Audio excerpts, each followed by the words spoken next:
মৃত্যুর প্রহর গুনছে গাজার ১০০-র বেশি অপরিণত শিশু। ঝুঁকির মুখে ৩৫০ ডায়ালাইসিস রোগীর জীবনও। মৃত্যুর দ্বারপ্রান্তে থাকা এই মানুষগুলোর শেষ আশ্রয় গাজার হাসপাতালগুলো।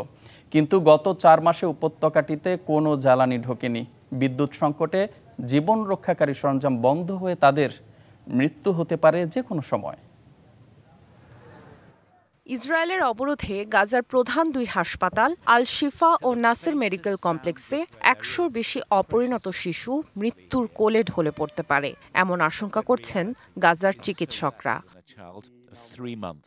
জ্বালানি সংকটে বিদ্যুৎবিহীন অবস্থায়ই চিকিৎসা কার্যক্রম চালাচ্ছেন তারা। তবে জীবন রক্ষাকারী সরঞ্জাম বন্ধ হয়ে শত শত রোগীর জীবন ঝুঁকিতে পড়বে বলে আশঙ্কা করা হচ্ছে।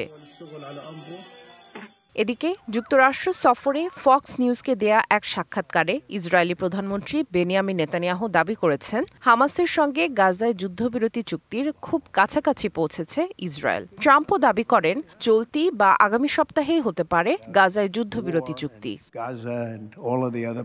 তবে কাতারে চলমান হামাস ইসরায়েল আলোচনায় মানবিক সহায়তা প্রবেশ ও ইসরায়েলি সেনা প্রত্যাহার নিয়ে মতবিরোধের জেরে তেমন কোনো অগ্রগতি হয়নি বলে জানান এক ফিলিস্তিনি কর্মকর্তা।